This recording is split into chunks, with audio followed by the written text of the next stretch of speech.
Sesaat lagi akan Anda dengarkan spesial program Dialog Sambang Parlemen. Acara ini dipersembahkan oleh Dewan Perwakilan Rakyat Daerah Kota Surabaya, Jalan Yosudarso nomor 18-22 Surabaya. DPRD Surabaya, Omah Curhat Arek Surabaya. Selamat pagi, apa kabar? Sahabat Sonora, terima kasih masih memilih FM 98,0 sebagai radio yang menemani aktivitas Anda di pagi hari ini. Sahabat Sonora, pagi hari ini dalam perjalanan Anda di dalam mobil menuju ke tempat kerja ataupun Anda yang sedang mengantarkan anak ke sekolah ya, kita coba perbarui apa pemahaman kita seputar isu-isu terkini di kota Surabaya melalui program Dialog Sambang Parlemen. Sahabat Sonora, urbanisasi dan pemukiman ini selalu menjadi isu utama yang dihadapi oleh kota-kota besar termasuk juga Surabaya. Kompleksnya permasalahan yang ada seperti keterbatasan ketersediaan lahan terbuka, harga tanah yang makin mahal, sanitasi pemukiman yang buruk, hingga laju pertambahan penduduk yang semakin meningkat seakan menjadi lingkaran masalah yang tidak pernah ada habisnya. Pertanyaannya, lantas apa solusi untuk mengatasi semua ini? Nah, saya Andri Komarudin akan mengajak Anda sahabat Sonora kurang lebih selama 1 jam ke depan sampai pukul 9 pagi nanti ya di program acara Dialog Sambang Parlemen. Kami telah bersama dengan narasumber, ada Pendeta Rio DHI Pati Selano Eskom. Beliau adalah Wakil Ketua Komisi A DPRD Kota Surabaya dari fraksi PSI. Topik bahasan yang kami akan perbincangkan adalah tantangan menata pemukiman perkotaan. Apa kabar Pendeta Rio? Luar biasa, puji Tuhan, baik. Terima kasih. Sibuk, nggak pernah ada habisnya ya Pendeta melayani masyarakat. Terima kasih sudah menyediakan waktu untuk kami, sahabat Sonora. Ceritanya sahabat Sonora ya, sebelum saya ngobrol lebih jauh dengan Pendeta Rio, karena sebelumnya Pendeta Rio ini ke Jakarta ya, melakukan komparasi atau studi banding untuk mendapatkan insight-insight tentang bagaimana pengelolaan permukiman di kota besar yang ada di Jakarta. Oleh apa, inspirasi apa yang bisa ditempel ke kota Surabaya, nanti akan kami bahas. Tapi saya ingatkan, Anda untuk menikmati program acara ini bisa berbagai cara. Cukup hanya dengan handphone di genggaman Anda bisa akses secara audio di sonora.co.id Play Surabaya. Kemudian download aplikasi, Anda bisa tonton secara visual di Express Radio. Anda bisa manfaatkan juga kanal sosial media YouTube kami di Sonora Surabaya untuk melihat siaran langsungnya. Nah, Pendeta, seperti tadi yang saya sempat notice di awal, habis ke Jakarta ceritanya kemarin. Bisa cerita, itu ke Jakarta dalam rangka apa? Studi banding atau gimana? Iya, kami tergabung dalam panitia khusus. Jadi Komisi A mendapatkan tugas dari DPRD Kota Surabaya untuk membahas rancangan peraturan daerah terkait dengan hunian yang layak. Nah, kemudian pansus ini kan awal-awal kita brainstorming dengan berbagai dinas. Dan setelah kita brainstorming dengan berbagai dinas, dapatlah kita sebuah gambaran bahwa di tempat-tempat inilah yang sudah terbangun. Salah satu contoh adalah rusun, dalam hal ini rusunawa, yang kemudian bisa kita gunakan untuk komparasi dalam rangka pengambilan, dalam rangka pembangunan, pengambilan ide yang sudah ada di sana, untuk kemudian kita ambil idenya dan kemudian kita bangun di kota Surabaya. Karena di dalam pansus atau raperda hunian yang layak ini itu terbagi dalam tiga golongan, tiga kondisi yang kita bahas. Yang pertama adalah rutilahu, terus pemukiman yang layak, dan yang ketiga rusun, rumah susun. Nah, kalau terkait dengan pemukiman, terkait dengan rutilahu sudah cukup jelas. Apa yang sudah terjadi di kota Surabaya kita sudah bisa menghandle. Nah, tapi terkait dengan rusunawa ini yang kemudian masih terjadi perdebatan. Karena pemerintah kota hari ini yang terlihat lebih mendorongnya kepada rusunami. Sementara saya mendorongnya bersama dengan teman-teman di Pansus ke Rusunawa. Kenapa? Karena bagaimanapun juga ini layanan kembali kepada masyarakat. Dan yang sudah antri untuk mendapatkan rusun di Kota Surabaya itu bukan sedikit lagi. Betul. Di 2009 saya bertugas pertama di DPRD Kota Surabaya itu kurang lebih 3.000-an. Sekarang sudah 14.000. Nah, dalam pembahasan dengan beberapa OPD, kepala dinas dan juga kepala Badan Penelitian dan Pembangunan Kota Surabaya, saat itu juga sudah disampaikan bahwa ada di Kota Surabaya itu 9 titik. Ada 9 titik yang kemungkinan akan bisa dipakai untuk pembangunan rumah susun. Nah, tapi yang kita dengar kemudian bahwa dari 9 ini 2 itu sudah dalam incaran, dan incarannya ini pun juga sudah masuk bukan dalam konteks Rusunawa, tapi Rusunami. Nah, dan yang mengagetkan juga ternyata saya dapat info sudah dilakukan sosialisasi kepada masyarakat terkait Rusunami ini. Buat saya nggak ada masalah, baik-baik saja, sah-sah saja. Jadi mereka sedang mempersiapkan, bahkan saya dapat info beberapa waktu ke depan nanti akan ada Pak Menteri Perumahan datang, dan kemudian akan bertemu, dan kemudian mereka akan mempresentasikan, dan saat mempresentasikan mereka mengharapkan bahwa nantinya akan mendapatkan pinjaman ya untuk membangun Rusunami ini, yang kemudian ditugaskanlah kepada BUMD yang mengerjakan pembangunan perumahan di Kota Surabaya. Buat saya sekali lagi, it's okay, it's alright, nggak apa-apa. Tapi please jangan lupakan yang layanan, karena yang Rusunami ini udah pasti komersil. Jangan lupakan layanan. Nah, ketika bicara yang layanan, otomatis ini kan bicara kepada nawa. Ini nyewa, karena jumlahnya angkanya aja udah beda. Affordable, kemampuan masyarakat untuk mengakses yang Rusunawa dengan kemampuan masyarakat untuk mengakses yang Rusunami tentu beda. Rusunami karena ini milik, otomatis kan pasti bicaranya ratus juta. Sementara untuk yang Rusunawa itu pasti bunyinya cuman bunyinya juta, tidak ratus juta. Nah, salah satu contoh yang kemudian kita dapatkan kemarin saat di Jakarta, yang kita dapatkan adalah sesuatu yang luar biasa. Kita dapatkan di Rusunawa Pasar Rumput. Jadi kemarin kita tuh di Rusunawa Pasar Rumput, itu milik BUMD Pasar Jaya. Nah, yang luar biasa adalah mereka bisa membangun 25 lantai. Satu tower. Ada 3 tower. Ada 3 tower, 1984 kamar, 25 lantai. Dibangun dengan APBN 916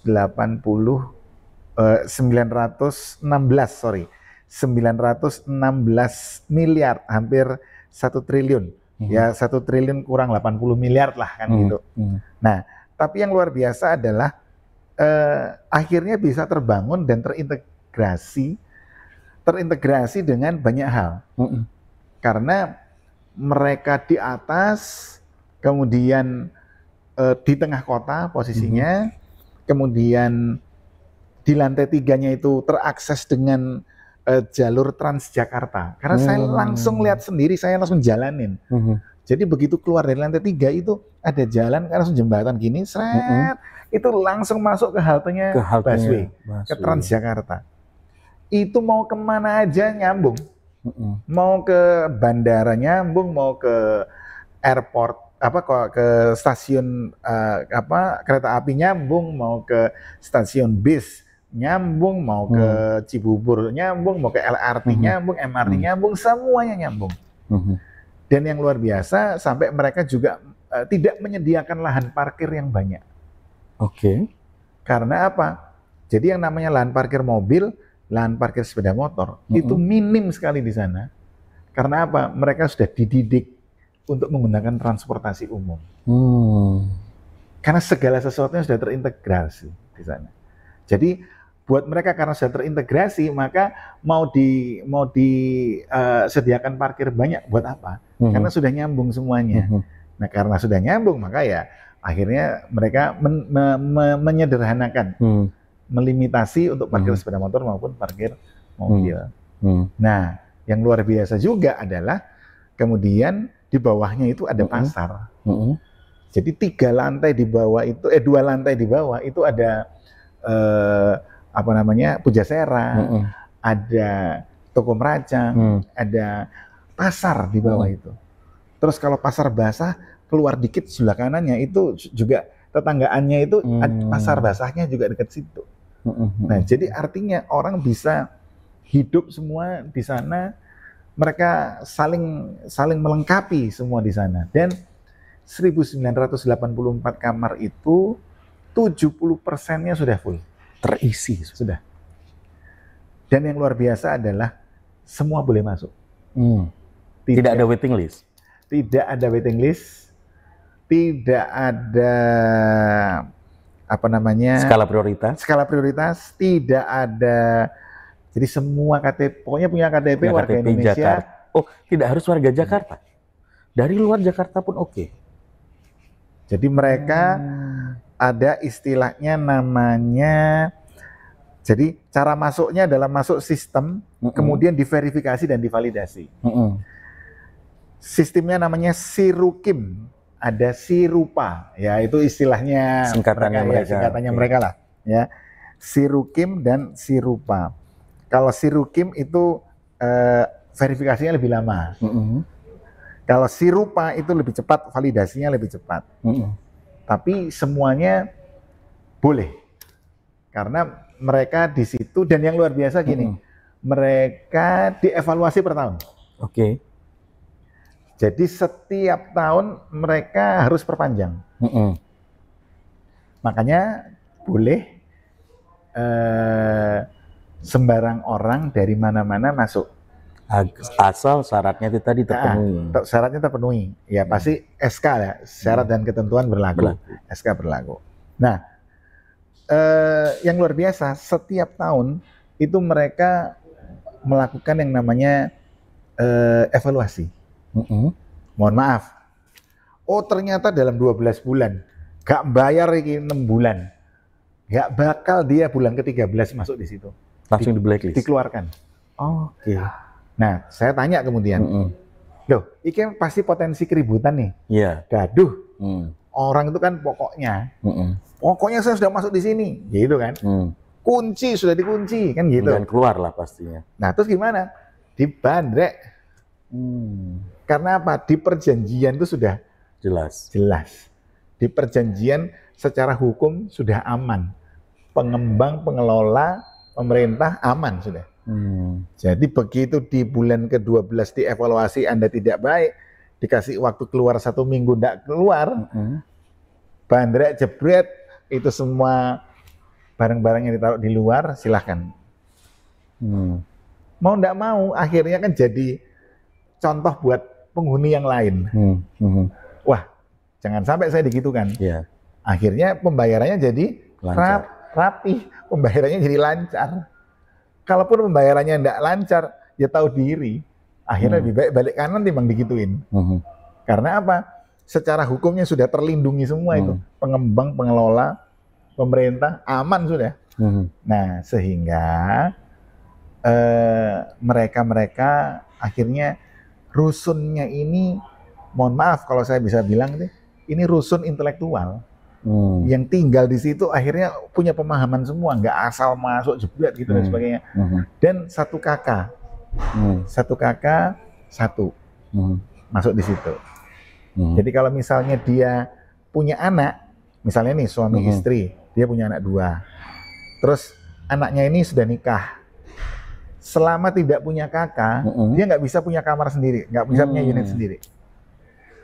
Kalau dia sudah menikah, dia punya kakak sendiri, boleh ngajukan. Bisa nyewa unit yang lain. Iya. Oke. Tapi jelas nyewanya ke pemerintah kota, provinsi, dalam hal ini BUMD pengelolanya Pasar Jaya. Bukan dalam konteks, ya mohon maaf nih, rusunawa yang ada itu kan biasanya sampai tiba-tiba satu orang punya sekian kamar. unit. Nah, kalau di sana nggak mungkin bisa terjadi. Jadi ya pasti punya langkah preventif. Jadi saya bilang sebenarnya apa yang dilakukan oleh Rusunawa Pasar Rumput ini layak untuk dijadikan percontohan untuk di Kota Surabaya. Oke. Sehingga ketika Kota Surabaya itu terbangun 7 aja. Loh ini 2000. 7 apa enggak 14.000 selesai. Loh yang masalah 2 rusunami gak apa-apa. Bangun aja. Kan Bapak Dalitbang kan sudah menyampaikan ada 9 titik. Ya wis. 2 titik kan dia akan bangun rusunami. Ya 7-nya lah bangun rusunawa.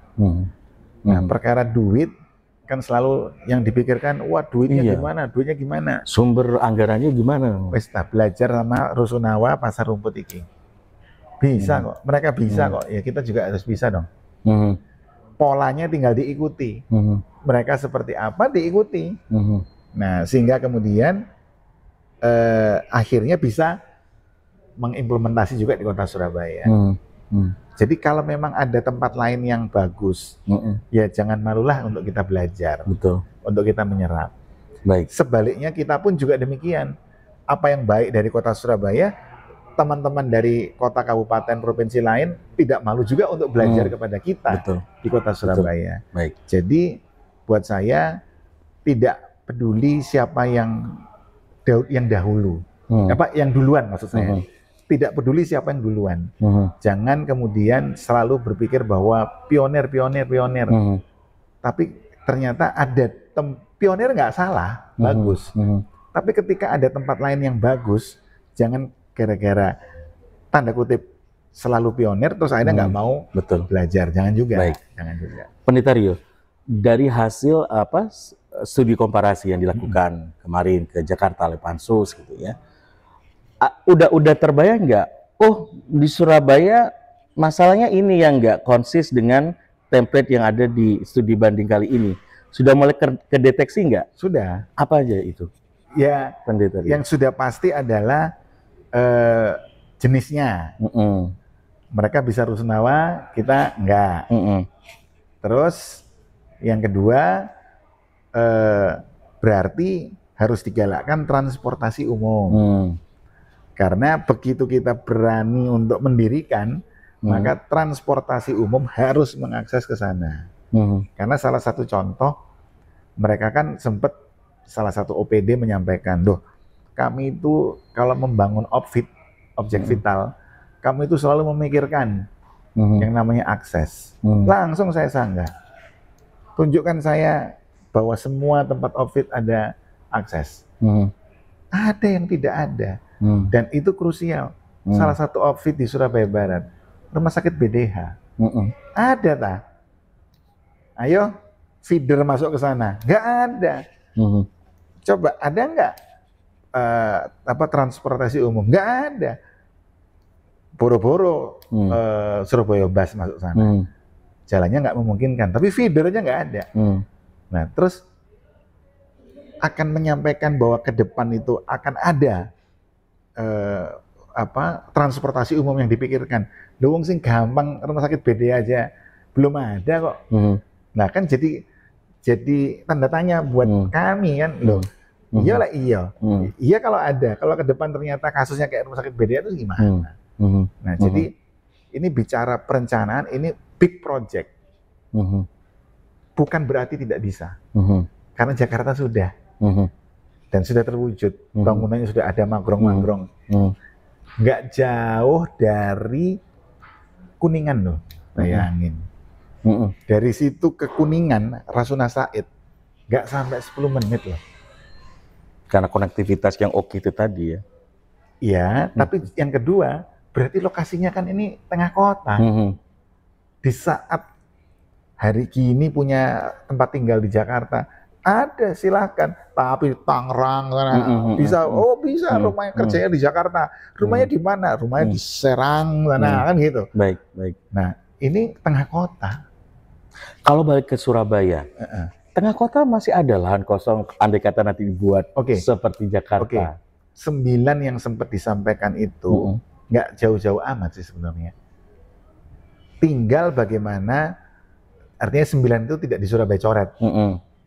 Nah, artinya sebenarnya ya tinggal semua duduk bersama, OPD semua duduk bersama, kemudian digambar yang jelas, terus kemudian integrasi masing-masing OPD nanti itu bagaimana, ya digambar jadi satu, terus dikonekkan di situ semuanya jadi.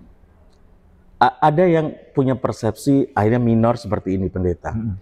Kalau udah terkait kebijakan pemerintah kota, andai kata bikin project template by template di Jakarta ini ya, masalah lahan kosong bukan masalah, pembebasan tanah pasti akan dilakukan. Nah itu menjadi sebuah solusi juga nggak? Enggak. Oke. Karena 9 titik yang disampaikan itu adalah aset Pemkot. Oke. Ya berarti sudah tidak lagi bermasalah dalam hal pembebasan lahan. Karena itu yang disampaikan kepada kami di Pansus itu aset Pemkot, jadi ya sudah aman. Yang di tengah kota ada berapa titik? Nah, saya nama-namanya agak lupa, tapi ada 9 titik itu. Ada 9 titik, ada di Surabaya Barat ada, di Surabaya Timur ada, di Surabaya Utara ada. Nah, itu kalau misalnya dibangun, ya itu kan aset Pemkot. Artinya begini, Pendeta. Kalau kita berbicara lokasi memang sangat menentukan minat masyarakat untuk mengakses. Tetapi lebih penting lagi, walaupun lokasinya tidak di tengah kota, sepanjang berbagai fasilitas yang memudahkan penghuni bekerja, produktif secara ekonomi, ini sangat menentukan juga ya. Jadi buat saya gini, yang Rusun Nawa Pasar Rumput itu memang dia aksesnya di tengah kota, lokasinya juga di tengah kota. 10 menit dari Rasuna Said. Nah, kalau yang Surabaya tadi kan tentu nggak di tengah kota. Tapi kan better than Sidoarjo, mohon maaf. Karena orang yang bekerja di Surabaya, rumahnya di Sidoarjo, nggak apa-apa juga. Tapi mereka akan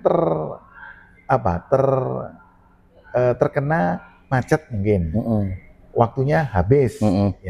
Nah, atau mungkin rumahnya di Gresik. Sekali lagi saya katakan, tidak ada yang salah dengan Gresik, tidak ada yang salah dengan Sidoarjo, tidak ada yang salah dengan gerbang Kertasusila ini. Aglomerasinya semua kota bagus. Baik. Tapi yang harus jadi catatan adalah bagaimana ketika mereka yang bekerja di tengah kota harus berangkat lebih pagi berarti. Nah, ketika dan KTP mereka ini KTP Surabaya, cuman karena tidak bisa mengakses rumah-rumah harga tinggi sudah di Surabaya, makanya akses mereka rumahnya di aglomerasi ini. Baik. Nah, tiba-tiba ada solusi nih, supaya tidak kena macet, supaya tidak harus pagi-pagi banget. Toh Surabaya punya aset-asetnya, dibangunlah seperti Pasar Rumput. Nah, kemudian Rusunawa itu dimilikilah oleh teman-teman ini dengan sistem yang bagus dari Pasar Rumput ini. Akhirnya mereka tetap tinggal di Surabaya dengan KTP Surabaya, bekerjanya tidak harus yang berangkat meruput-meruput pagi, tapi mereka bisa berada di dalam lingkungan kota Surabaya sendiri. Nah, ini yang saya katakan bahwa walaupun tidak di tengah kota, tapi kan lebih baik daripada di luar kota. Betul. Itu maksud saya itu. Menarik. Tapi aglomerasinya tetap bagus. Baik. Tidak ada yang salah dengan kota-kota aglomerasi. Tidak ada yang salah dengan Gresik, tidak ada yang salah dengan Sidoarjo. Sahabat-saudara, menarik perbincangan ini ya. Kita seakan tidak sabar kalau itu bisa ditemplatekan apple to apple, akhirnya di Surabaya juga bisa terlaksana. Tapi tentu saja bukan hal gampang. Masih banyak yang harus punya satu misi yang sama dengan apa oleh-oleh dari DPRD Kota Surabaya kemarin dalam kunjungannya ke Jakarta. Masalah pendanaan ini saya yakin akan banyak menjadi debat yang panjang nanti ketika Anda nanti punya rencana menyampaikan hasil studi banding Anda ini ke OPD nanti. Nah, Kira-kira prediksi itu juga ada dalam benak Anda sekilas atau enggak? Pasti. Oke. Ya. Karena bagaimanapun juga yang namanya pemerintah kota sudah menyampaikan kenapa memilih Rusunami bukan Rusunawa. Karena tidak ada dana. Oke. Contoh untuk dana JLLB, JLLT, Rumah Sakit Surabaya Selatan itu pun harus rencanakan mau mengajukan pinjaman, ya 5,6 triliun itu, tapi nggak sampai 5 triliun, 4,9 kayaknya nantinya. Nah, jadi otomatis prioritas APBD itu nggak ke sana. Oke. Nah, tapi kan bukan berarti tidak bisa membangun.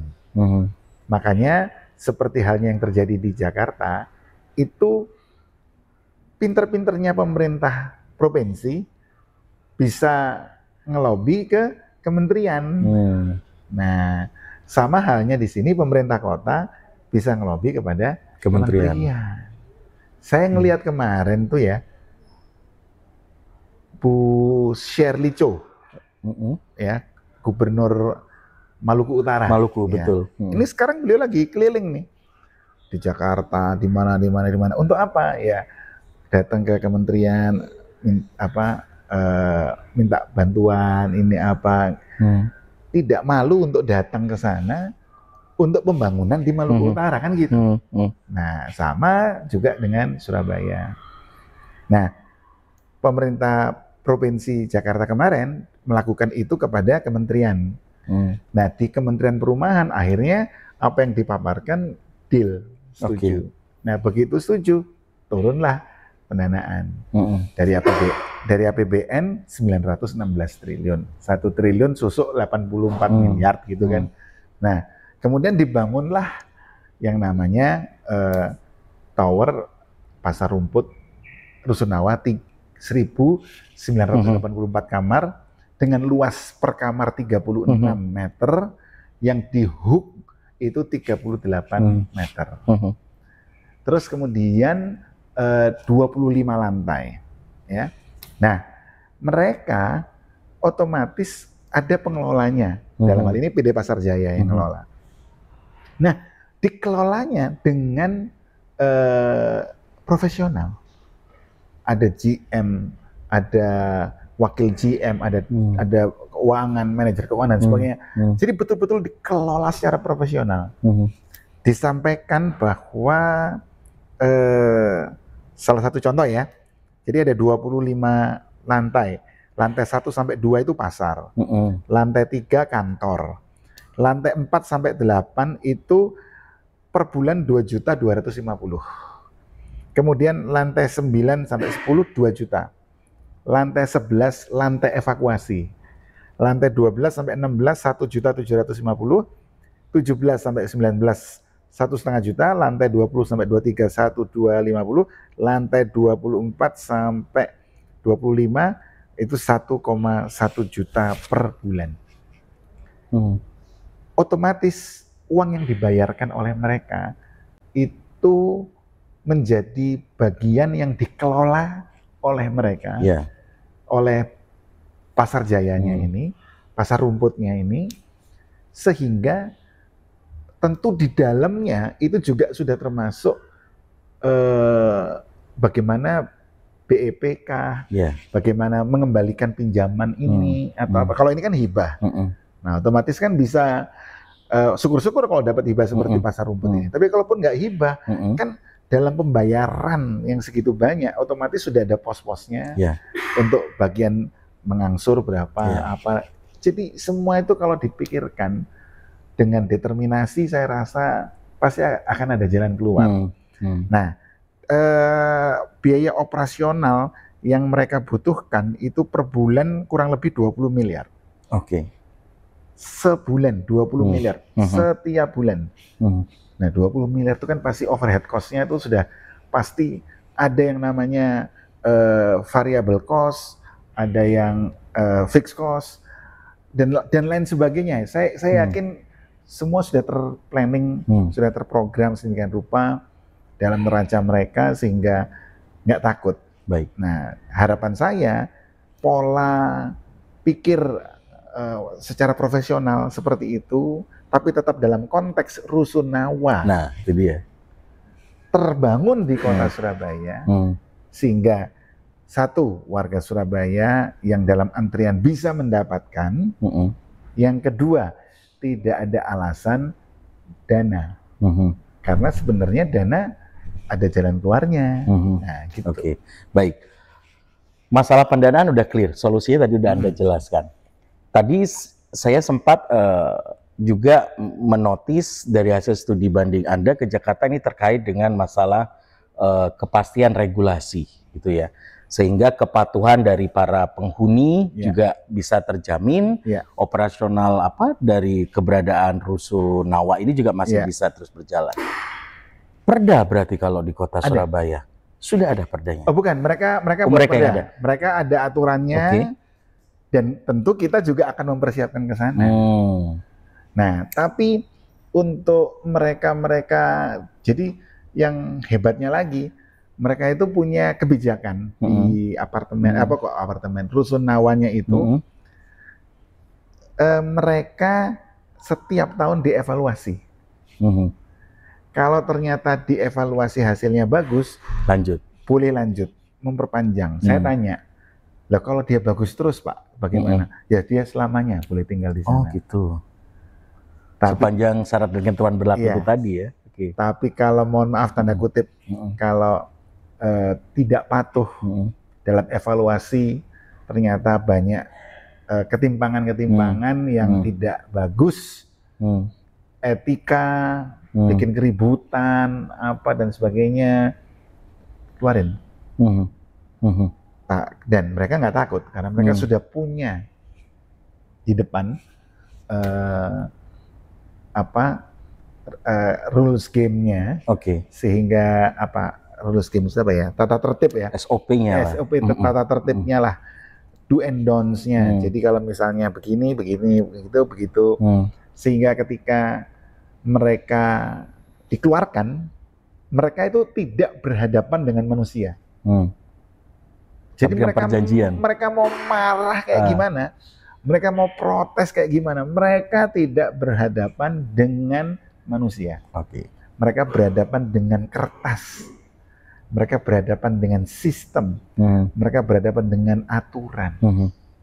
Itu yang bagus. Baik. Di perusahaan kami itu udah dilakukan. Jadi semua staf, karyawan, semua klien, semua karena kami dari dulu sudah menerapkan yang namanya autopilot management. Nah, ketika sudah autopilot management, maka semua hal itu tidak harus ketemu dengan manusia. Resiko manajemennya juga lebih gampang ya Pak? Semua itu bicaranya kepada sistem. Ketika sudah autopilot, manusianya itu enak, karena semua aturan. Ya ada kepentingan personal juga di dalamnya. Semua aturan. Baik. Pak Pendeta Rio, kalau kita tarik ya hasil studi ini ke Surabaya, ada kayak banyak masih Surabaya. Oke lah, dari segi pembangunan fisik iso dilakoni kalau kata orang Surabaya. Tetapi kemudian membentuk karakter mental penghuni seperti Jakarta. Kok saya khawatir aja. Ini kekhawatiran juga mungkin berangkat dari masyarakat luas. Kekhawatiran yang saya sampaikan ini. Loh, katanya rusunawa tujuannya pro gakin, pro keluarga miskin. Lah ini kok para orang yang menengah ke atas, professional worker yang diprioritaskan kalau mau buy template kayak Jakarta kayak gitu. Nah gimana ini berarti? Bebas. Jadi gini loh, pro gakin kan bukan berarti nggak bayar. Ya kan? Cuman bayarnya kan tidak seperti rusunami. Kalau rusunami kan udah jelas besar. Nah, nggak affordable. Nah, kalau ini kan affordable.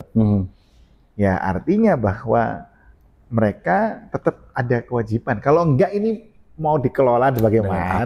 Nggak bisa. Kalau itu udah kacau. Kalau terus kemudian mikirnya, pokoknya nggak bayar, nggak bisa, nggak bisa. Rusunawa yang sekarang pun bayar. Nah, cuman semuanya diatur, dikelola ditetapkan besarannya sesuai dengan kajian, sehingga tidak memberatkan, tapi juga bisa menghidupkan. Nggak memberatkan tapi nggak menghidupkan pengelola, ya podo ae. Betul, ini kan tinggal ngitung waktu aja. Jangan. Regulasi, aturan ini menentukan tentang daya tingkat kepatuhan tadi kan, dari para penyewa.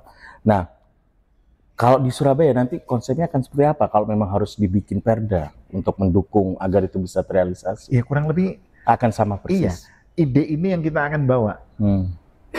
Ya itu gunanya kita kemarin komparasi.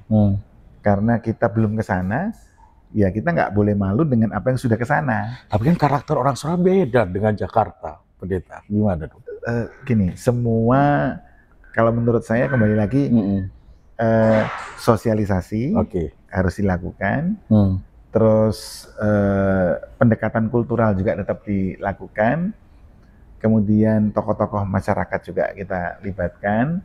Nah, dengan pemahaman-pemahaman ini diharapkan bisa ketemu titiknya. Nah, kalau sudah ketemu titiknya, maka untuk menuju ke sananya enak. Tapi jangan sampai.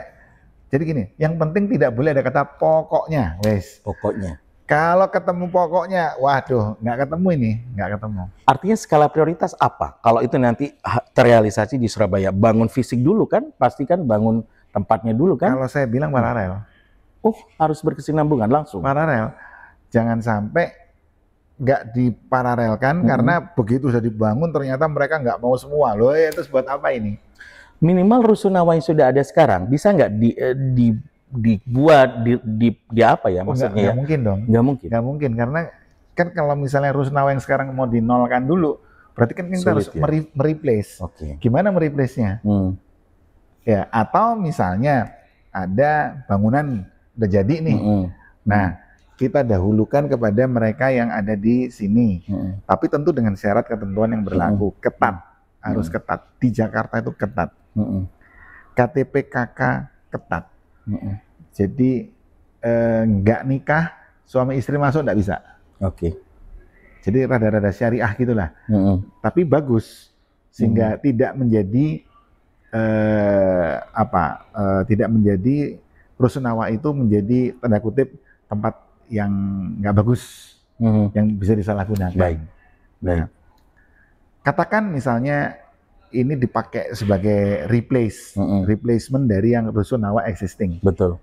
Begitu ini dipindah, ini dinolkan, baru dibangun yang baru. Itu pun juga bisa. Tapi kembali lagi, ketika ini mau di-replace ke sini, berarti mohon maaf, mereplace budaya yang sudah terbentuk. Betul. Itu nggak gampang. Mereplace pola pikir, mereplace kebiasaan, itu nggak mudah. Lebih baik baru orangnya masuk, ketika masuk sudah dengan konsep yang ini, sehingga manusia yang masuk adalah yang sudah terbentuk ini. Jadi ketika mereka masuk ke bangunan ini, mereka udah siap dengan aturan yang diberlakukan di sini. Baik.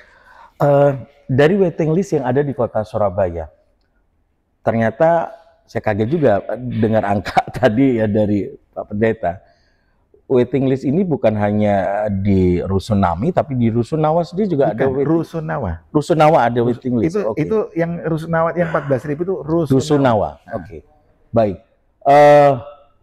Kalau itu mau ditarik ke Rusunawa yang existing ini udah full ya? Atau gimana sih? Udah. Semua udah terisi. Udah. Dan Rusunawa makanya sampai ada waiting list. Iya. Rusunawa yang ada kan 5 lantai, nggak lebih. Karena tidak disediakan lift. Alasannya operasional. Iya. Padahal kalau berbicara operasional bisa ini Jakarta aja bisa. Ini 25 lantai, masa pakai jalan kaki, masa pakai tangga. Ya meretel semua itu sampai di lantai 25 kan. Apa gapnya, problemnya? Katanya biaya mahal kalau pakai lift. Terus maintenance. Terus takut nanti anak kecil mainin. Rusak. Loh, ini kan tinggal masalah edukasi. Ini kan bicara tata kelola. Tinggal ditaruh petugas di lift selesai.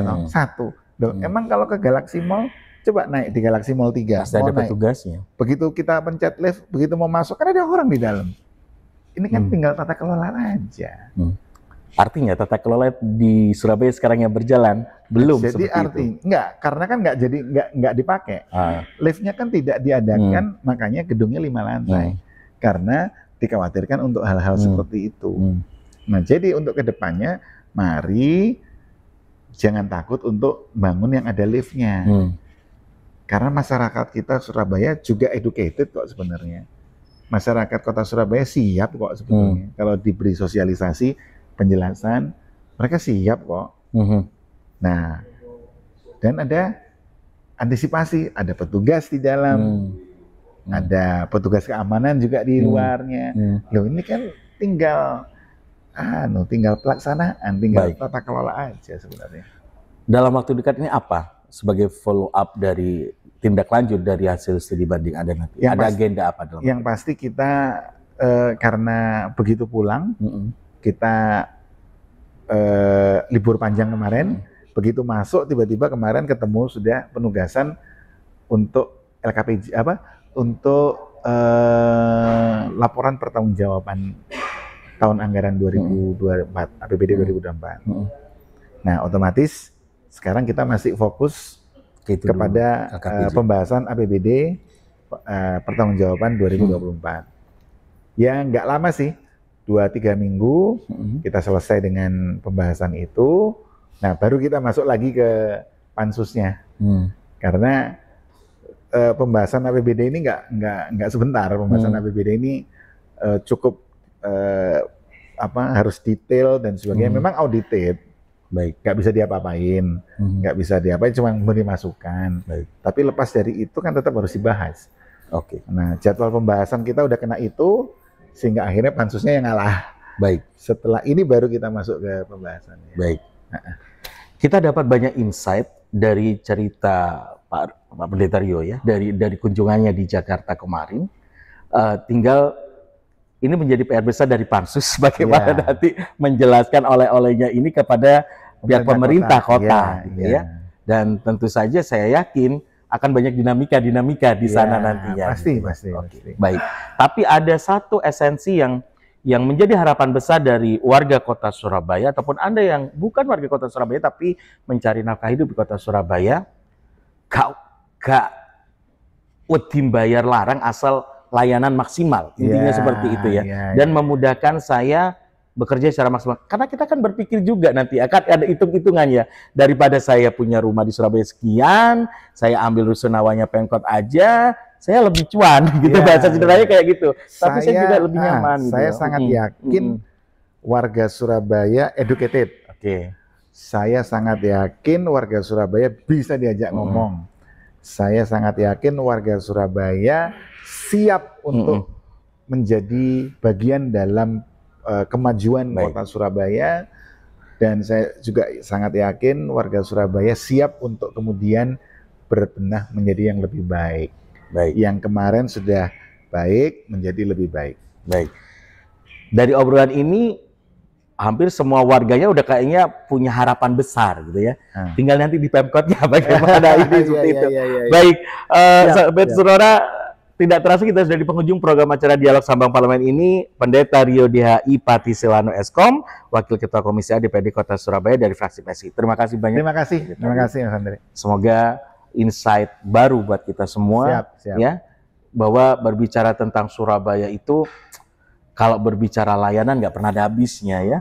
Harus ada pengembangan-pengembangan yang lebih ke pro masyarakat. Saya Andre Komarudin, penutup di program acara Dialog Sambang Parlemen episode kali ini mewakili segenap kru yang bertugas, mengucapkan terima kasih banyak atas segala perhatian Anda. Selamat melanjutkan aktivitas, selamat pagi, sampai jumpa.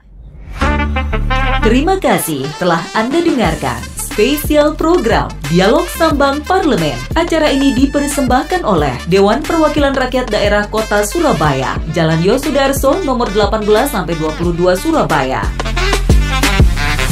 DPRD Surabaya, Omah Curhat Arek Surabaya.